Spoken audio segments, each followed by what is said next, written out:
Salut tout le monde! Je suis contente de vous retrouver. J'ai envie de vous parler de nos pensées aujourd'hui, puis et surtout de leur portée, de leur impact. J'ai la métaphore d'un jeu de dominos qui me vient en tête. Comme lorsqu'on a plein de petites plaquettes de dominos qu'on installe devant nous pour jouer, et qu'on en fait basculer un qui, à la suite, les uns des autres, fait tomber les autres. Nos pensées sont un peu le démarreur d'une suite logique avec nos émotions et nos comportements. Lorsque j'ai une pensée qui me vient en tête, exemple, je suis bon, j'ai eu une bonne note à mon résultat, ben si je me dis ça, je suis bon, j'ai eu une bonne note à mon résultat, ben ça a une incidence après ça sur mes émotions, mes sentiments de dire je peux me sentir fière, satisfaite, contente.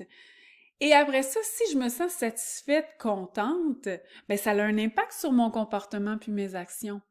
Hein, je vais avoir plus de confiance en moi, je vais continuer de m'investir dans ce cours-là, je vais poser des questions, je vais moins procrastiner.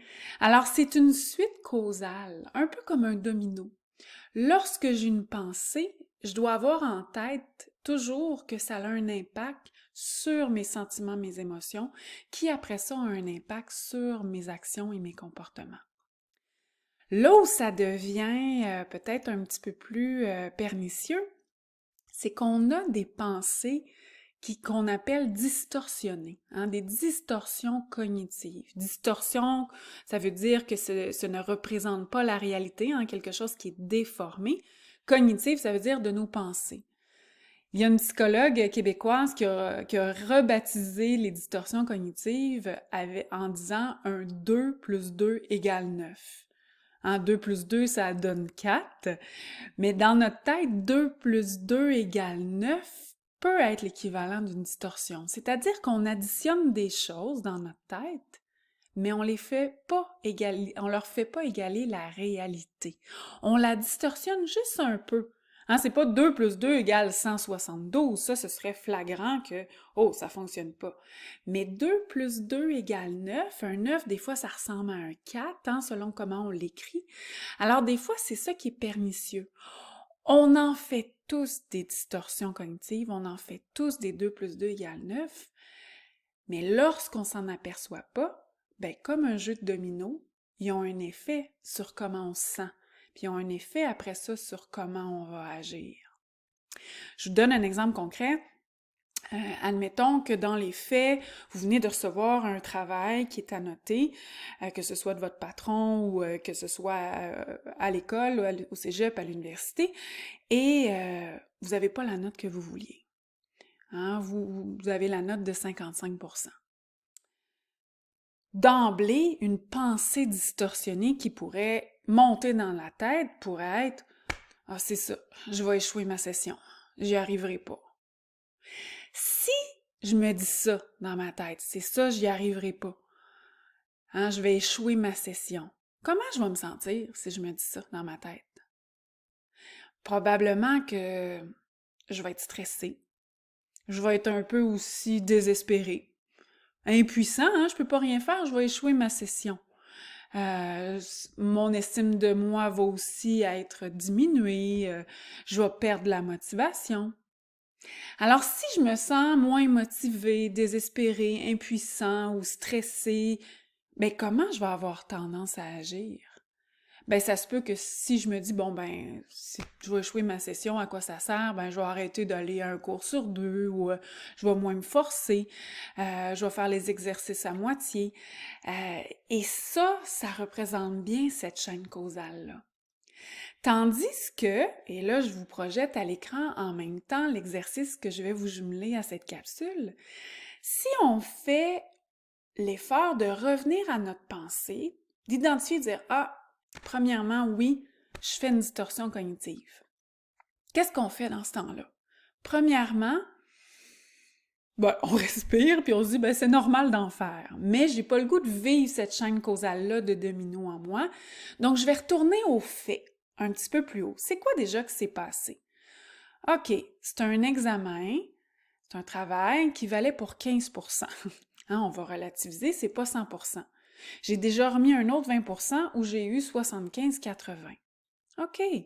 Ben là, les faits ne disent pas la même chose. Alors, c'est quoi la pensée rationnelle, hein, si on va dans la colonne de gauche? C'est quoi la pensée rationnelle qui peut émerger normalement de cette situation-là? De dire, bon, ben, j'ai eu plus de difficultés avec ce passage de matière-là, je vais me reprendre, mais dans l'ensemble, c'est rattrapable. Alors, si c'est ça ma pensée, hein, j'ai de la difficulté sur un aspect plus en particulier, mais dans l'ensemble, c'est rattrapable, bien, ça va être quoi, de façon chaîne causale, en domino, que je vais ressentir? Ben, peut-être que je vais être quand même un peu déçue, c'est normal, on est dans la réalité. Mais je vais avoir de l'espoir, je vais avoir de la motivation. Euh, et c'est là que si j'ai de l'espoir, de la motivation, un petit peu déçue, un peu insatisfaite, mais comment je vais agir? Ben, je vais me reprendre. Je vais travailler plus fort pour le prochain travail, je vais aller poser des questions au professeur, je vais travailler en équipe avec d'autres.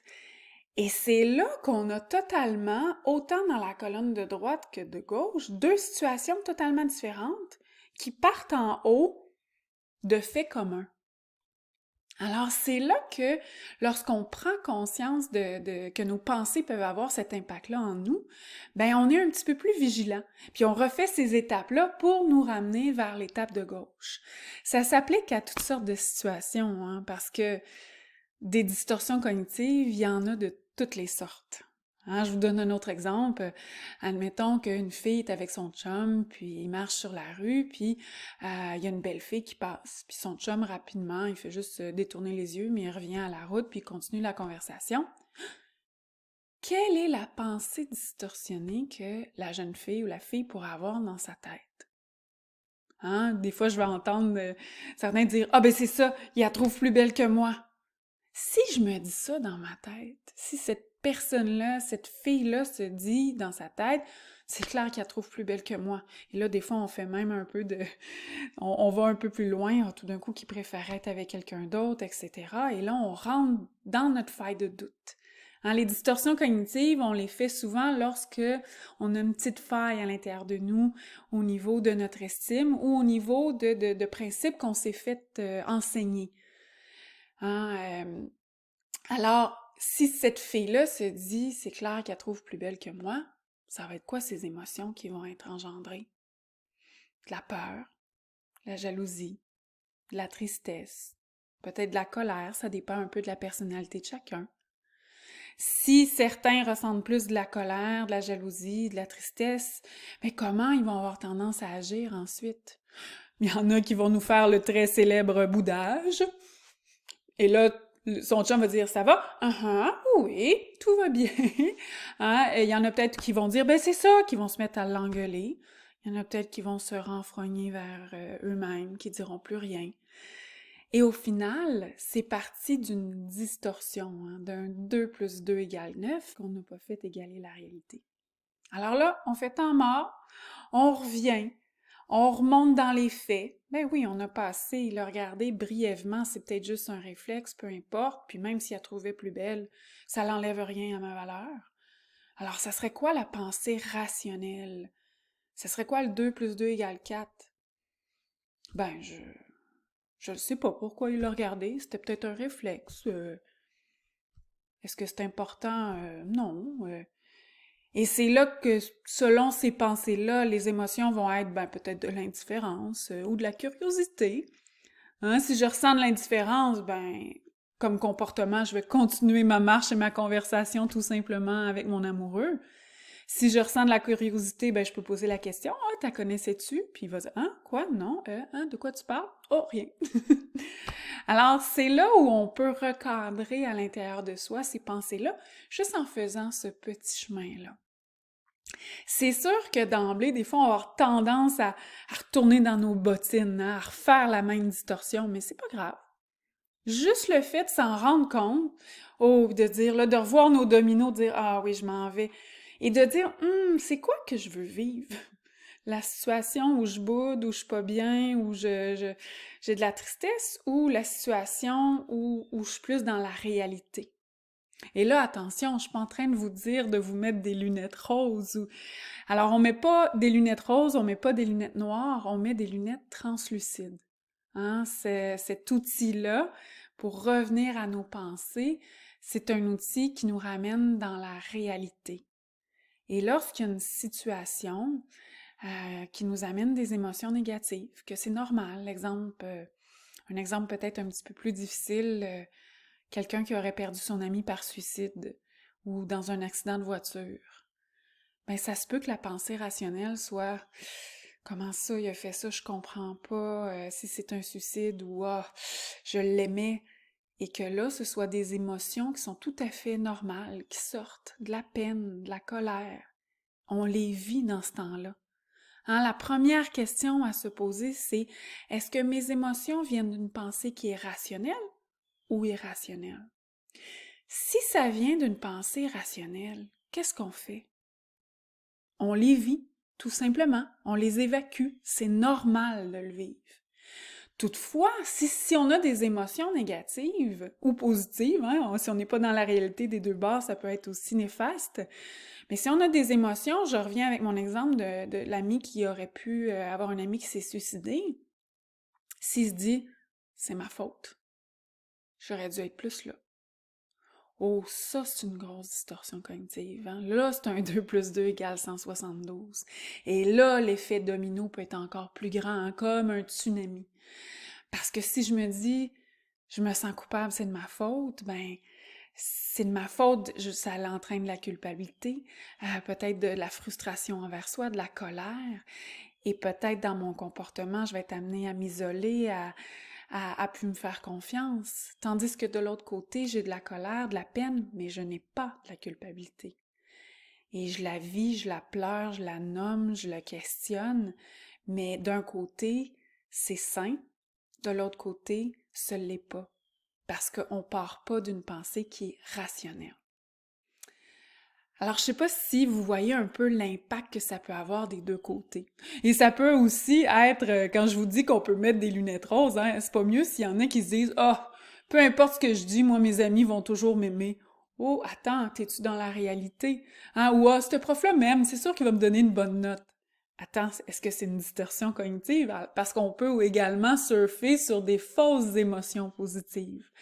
Alors, c'est pour ça que je réitère, on veut pas des lunettes noires, on veut pas des lunettes roses, ben on veut juste des lunettes translucides. Hein, on veut être lucide par rapport à ce qui est là et nous ramener vers une réalité avec les faits qui sont là, en relativisant. Puis en se permettant aussi de dire, ben c'est normal d'avoir des distorsions. Hein? C'est normal d'avoir ce réflexe-là, puis après ça de faire « Ah non, je reviens ». Mais encore une fois, c'est un petit chemin à marcher pour faire ce mécanisme-là à l'intérieur de nous. Alors, je vous propose l'exercice intégrateur, s'il y en a qui ont le goût de l'essayer, hein, qui s'appelle « Comment modifier mes pensées qui nuisent à mon bien-être ». Alors, vous identifiez une situation dans laquelle vous avez eu une pensée distorsionnée. Vous indiquez votre pensée, les émotions, les sentiments qui ont été engendrés, et les actions que vous avez eues, les comportements qui ont été logiquement eus en fonction de cette pensée-là. Et là, vous prenez un peu de recul et vous revenez aux faits. Puis vous dites, c'était quoi déjà les faits? Et là, c'est là qu'on peut venir bonifier la situation en ramenant rationnellement ce qui s'est passé. Et là, on va trouver la pensée rationnelle et on extrapole. Si j'avais eu cette pensée rationnelle-là, ça aurait été quoi mes émotions, mes sentiments? Puis j'aurais eu tendance à agir comment? Et là, on compare les deux côtés. Puis on se demande, c'est quoi que j'ai envie de vivre? Alors des fois, ça peut être juste un outil qui nous aide à sortir de l'intérieur de nous, puis à le voir bien clairement, et après ça, pouvoir mieux le changer. En espérant que ça vous soit utile, puis flexibilité dans tout ça, hein? On en fait tous des 2 plus 2 égale 9, à chaque jour, même parfois, mais plus on les identifie vite, plus on vit les belles émotions dans la réalité associée et les comportements. Alors, bonne fin de journée, à bientôt!